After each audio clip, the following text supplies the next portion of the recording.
Skip it up and that up.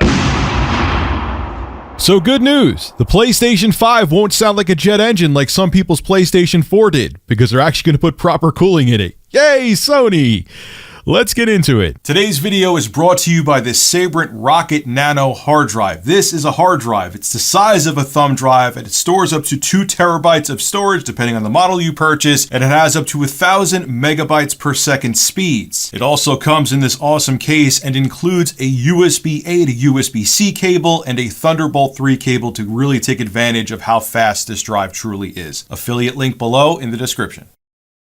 So I remember people like Broken Games HD saying that his PlayStation 4 sounded like a jet engine, and I've seen a bunch of YouTube videos where PlayStation 4s, when they heated up, it sounded like they were about to take off and fly away. Not everybody's, but it's not an uncommon thing for a PlayStation 4 to get loud when it needs to dissipate a lot of heat.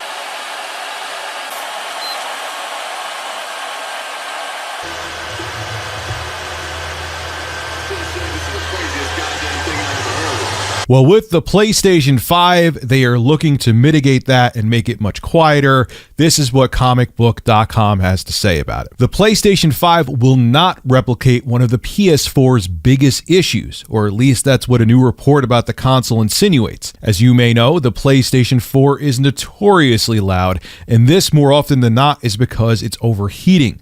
The PS4 not only lacks a good cooling system, it's very easy for dust to collect inside it and rapidly speed up the heating process. Go look on the internet, there's a ton of people fixing their own PlayStation 4s, and there's a bunch of dust bunnies and many other things inside of them, like cockroaches.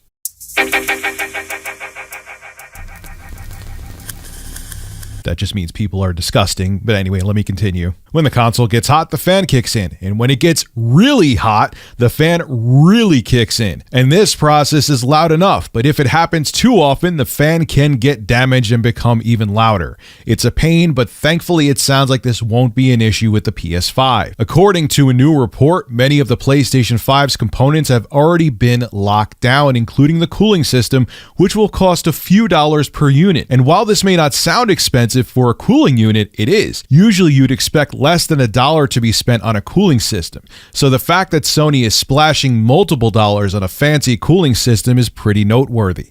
The PS5 is likely to have some pretty powerful innards, and so it will be important to ensure the console doesn't heat up too much, which in turn causes it to sound like a jet is taking off in your room. Like I've said before, as a person who owns several Zen 2 processors and a Radeon 5700 XT, which is based on Navi architecture, which that's the GPU architecture that's going to be in the next gen consoles, including ray tracing hardware built in. The 5700 XT does not have ray tracing hardware built in.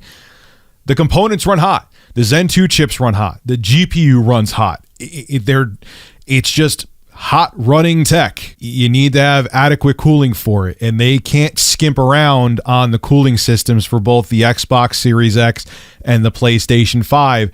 And that's why when you see the Xbox Series X, it looks like a mini ITX tower, because it has the same components you would put in a beefy mini ITX, and that's why it has a giant fan on top of the system, because that giant fan will move a lot of air, but at the same time it doesn't have to get loud. So Sony and Microsoft, with these hot components that run hot, that I know firsthand from owning the same tech they're putting inside of the consoles, you got to cool it properly. You can't skimp on it. You can't just spend a couple pennies on a cheap fan that just spins really fast, because it won't do it and the consoles will overheat. So I'm glad to hear, hopefully there won't be overheating issues. This doesn't guarantee there won't be overheating issues with the PS5 and Xbox Series X, but I'm glad that Sony's taking it seriously and not looking to skimp on the cooling system, so at least there's a decent chance that we won't have overheating issues with the next-gen consoles.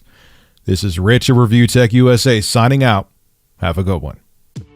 Hey, if you enjoy my content, consider becoming a Review Tech USA member. I'll have a link below in the description. I live stream now on this channel all the time, and it gives you access to cool emoticons to use as well while I live stream. Again, link below in the description. Thank you for your continued support.